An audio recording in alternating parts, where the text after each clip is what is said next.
You already know your brain evolved to lie, to read faces, to hide intentions behind a calm expression. But there was something else your ancestors discovered long before language ever existed. Something that changed not just how they survived, but how their brains grew. It wasn't a tool, it wasn't a weapon, it was fire. Tonight, you probably won't think twice about flipping a switch or lighting a stove. But for most of human history, fire was not convenience. It was transformation. So how did a wild, dangerous force become the reason your brain looks the way it does today? Rewind 2 million years. Your ancestors were small, vulnerable, and constantly at risk. Food was raw.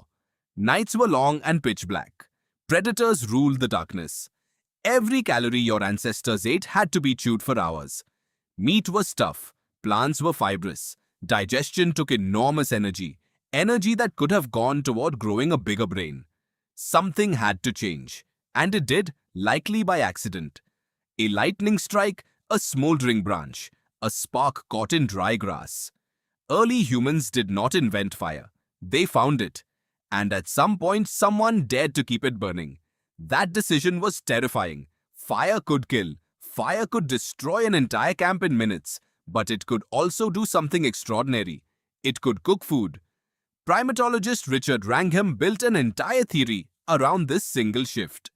He argued that cooking was not just a convenience. It was the spark, quite literally, that allowed the human brain to grow as large as it did. Cooked food is easier to digest. Your gut spends less energy breaking it down. That saved energy had to go somewhere. It went to your brain. Isn't it strange that a single behavior applying heat to food could reshape an entire species? Archaeologist Karen Hardy expanded this idea further. She found evidence that early diets shifted dramatically once cooking became common, unlocking nutrients that raw food simply couldn't provide. Your ancestors' jaws grew smaller, their guts grew shorter, their brains grew larger.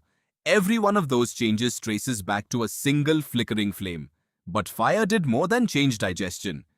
Think about what happens the moment the sun sets without fire.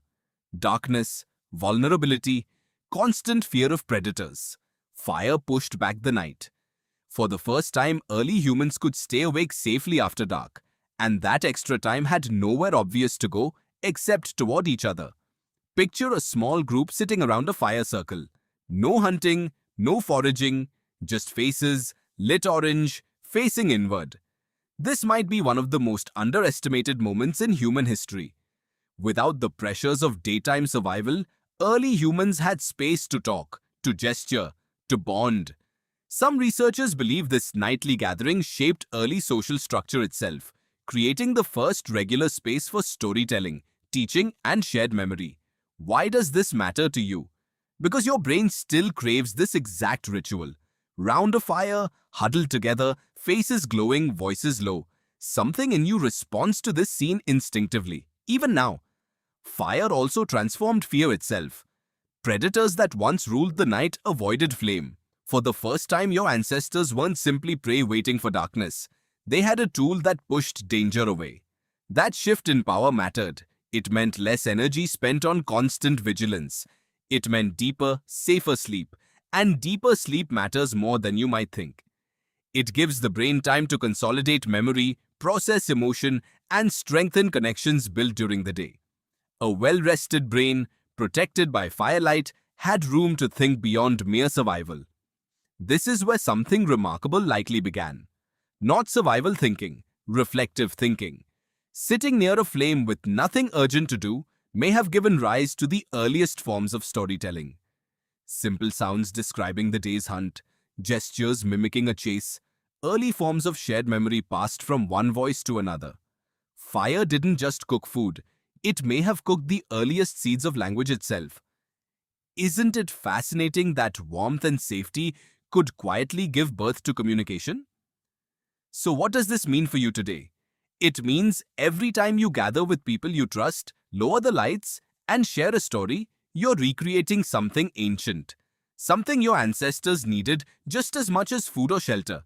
Your comfort near warm light isn't random. Your instinct to gather in circles isn't random either. They are echoes of a moment when a spark, once terrifying, became the foundation for a bigger brain, closer bonds, and eventually your ability to speak. And speaking, as you'll soon discover, changed everything all over again.